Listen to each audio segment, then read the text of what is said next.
Good afternoon. Welcome to Africa Today. I am Jessica Magaji Joseph.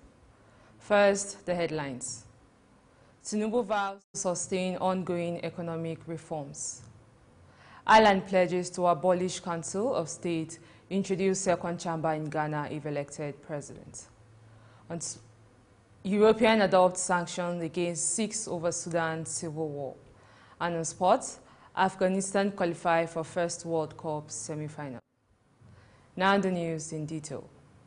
Nigeria's President Bola Ahmed Tinubu has reiterated commitment to sustaining ongoing economic reforms and measures to stabilize the country's economy.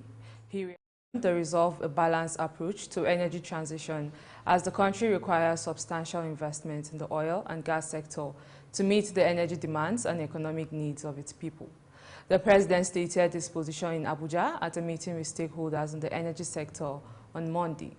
The president called for what he termed a just energy transition that supports vulnerable communities across the nation. The Federal Executive Council is meeting today to deliberate on current challenges bedeviling the country. The meeting is expected to matters of state, including the unresolved issue of minimum wage between the federal government and organized labor. A tripartite committee set up by the federal government recently submitted its report to President Tinubu, while the federal government has agreed to pay 62,000 naira as minimum wage. Organized labor, consisting of the Nigerian Labour Congress and the Trade Union Congress, settled for 250,000 and no less. Let's have you know that presidential candidate of the Labour Party in the 2023 general election, Peter Obi, has expressed deep concern over the increasing number of multinational companies leaving the country due to unfavorable business climate. Obi highlighted that these departing firms have cited similar governance issues as the main reason for their exit, emphasizing the urgent need to address these challenges. In a statement posted on his X handle, the former governor of Anambra State stated that last year alone, more than 10 multinational giants and others have exited Nigeria, consistently citing similar reasons. Katsina State Nigerian security forces have arrested one Aisha Abubakar for allegedly transporting ammunition to a terrorist group operating in Katsina State. The suspect was arrested in a covert operation conducted by a joint task force during stop and search routine. Confirming the arrest, security analyst and counterinsurgency expert Zagazola Makama stated that during a routine search. He said that the suspect initially denied involvement but later confessed to be transporting the ammunition to terrorist group from Nasarawa State. When we return, news from other parts of West Africa. Please stay with us.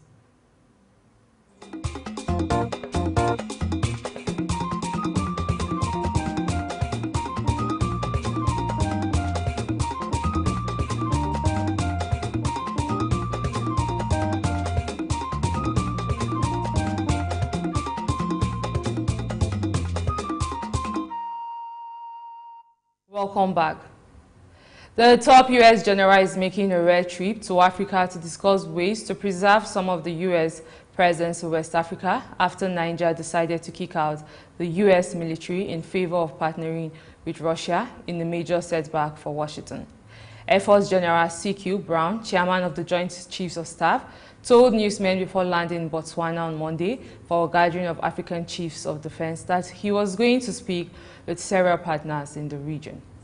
Building on those relationships may provide opportunities for U.S. to posture some of the capability it had in Niger in some other locations, he added. Brown declined to say which countries were under consideration, but a U.S. official told newsmen that President Joe Biden's administration has had initial conversations with countries including Benin, Ivory Coast, and Ghana. The Movement for Change, Alan Kwadwo, has announced his bold plan to abolish the Council of State in Ghana if elected president. During the launch of his party manifesto, The Great Transformational Plan, Kere Martin highlighted the need for significant changes in governance and the economy. He proposed replacing the Council of State with a new second chamber of parliament, comprising representatives from key stakeholders groups such as labor unions, faith-based organizations, traditional authorities, professional bodies, gender-based organization, the private sector, and people with disabilities. Kerry Martin criticized the two major political parties, the New Patriotic Party and the National Democratic Congress, arguing that they have exhausted their competencies and should not return to power. We move to other parts of Africa after this break.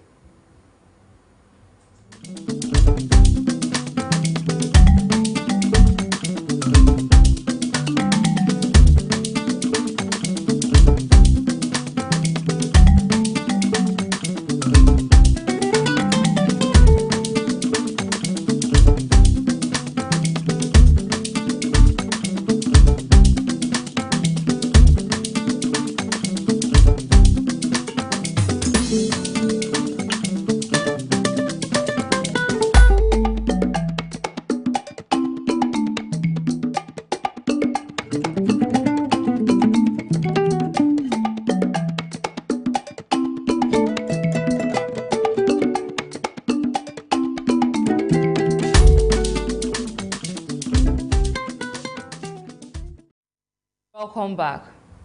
Kenya police fired tear gas to disperse protesters in the capital Nairobi on Tuesday as a nationwide demonstration against proposed tax hikes got underway. Organizers have called for protests and a general strike against the tax legislation, seeking to build on momentum that has, in the span of a week, turned an online youth-led movement into a major headache for the government. The finance bill aims to raise an additional $2.7 billion in taxes as part of an effort to tame a heavy debt load, with interest payments alone consuming 37% of annual revenue. Somalia's ambassador to the United Nations on Monday accused Ethiopian troops of making illegal incursions across the shared border, leading to confrontation with local security forces. At least 3,000 Ethiopian soldiers are stationed in the Horn of African country as part of an African Union peacekeeping mission fighting Al-Shabaab, an Islamist militia which controls a large portion of Somalia. Another 5,000 to 7,000 Ethiopian soldiers are stationed in several regions under a bilateral agreement. Ethiopia's Army Ministry of Foreign Affairs spokesperson did not immediately respond to a request for comment.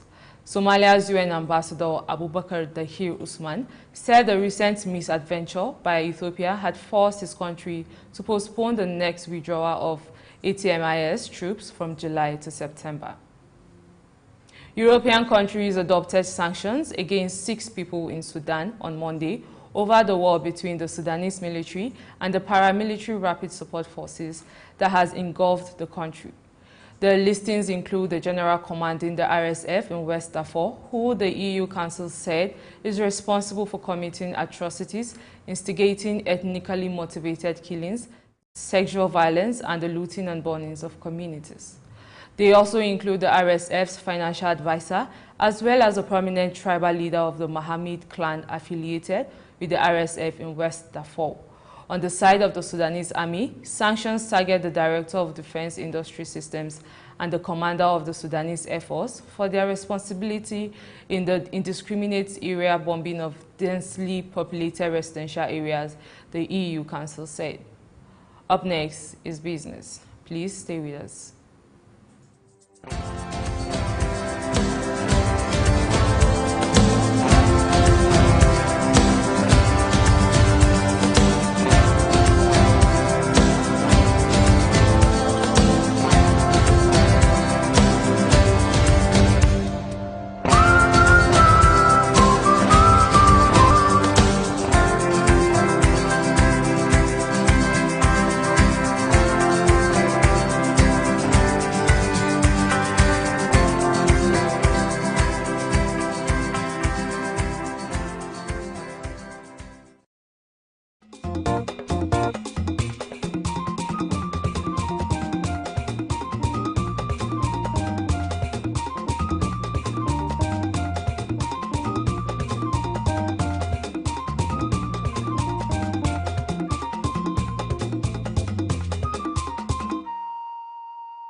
Welcome back.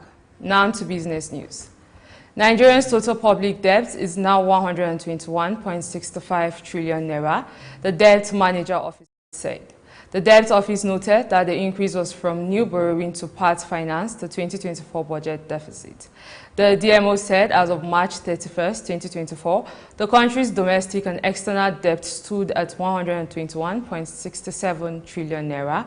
Nigeria's debt rose by 24.33 trillion naira within 3 months from 97.24 trillion naira in December 2023 to 121.67 trillion naira. The debt represents external and domestic borrowings by the federal government and the 36 state governments and the Federal Capital Territory.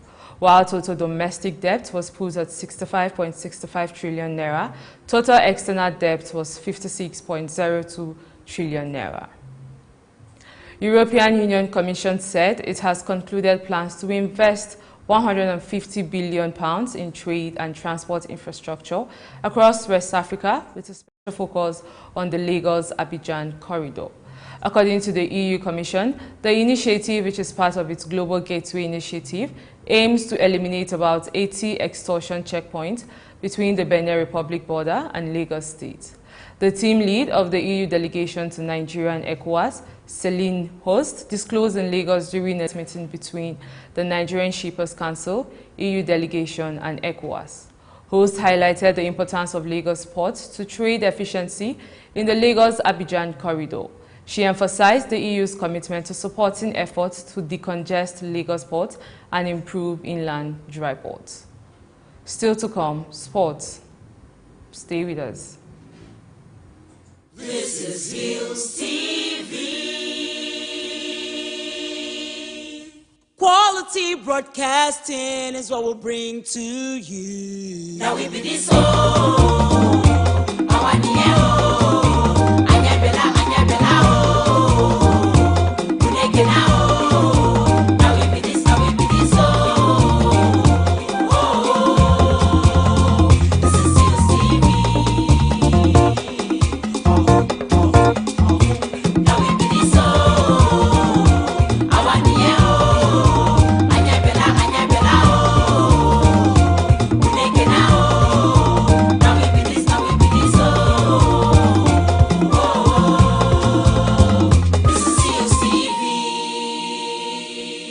Hillstv, Poker.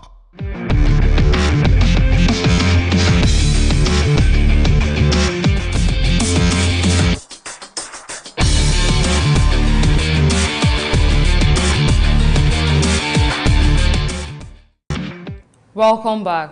Now to sports news. Kwara United have expressed its readiness to strive hard to compete for a continental ticket next season. The Harmony Boys last played on the continent in 2022. The club's general manager Bashir Badawi said this in a statement after their final game of the 2023-2024 Nigeria Premier Football League campaign. Badawi said the Harmony Boys will work hard to make it a reality. Kwara United finished 13th on the NPFL table with 51 points. Super Falcons midfielder Jennifer Echegini is closing in on a move to French D1 Akema side Paris Saint-Germain. Echegini only linked up with Italian club Juventus in January. The 23-year-old has Juventus after just 6 months at the club. Paris Saint-Germain are now looking to lure the former Florida State player to France, according to Toto Ju. Echegini scored 10 goals and provided 1 assist in 16 appearances for Juventus last season. She was included in the Serie A team of the season. The talented midfielder was also named the best under-23 player in the Italian top flight. Let's have you known that Afghanistan qualified for the semi-finals of a World Cup for the first time by beating Bangladesh by 8 runs in a tense low-scoring classic in St. Vincent. The victory sees them progress as runners-up from Super 8's Group 1, while putting Bangladesh and heavyweight Australia out of the tournament. They will now play South Africa and Trinidad and are 1 match away from facing either defending T20 champions England or India in Saturday's final. Needing a win to advance to the knockout stage, Afghanistan underperformed with the Bats scoring 115-5.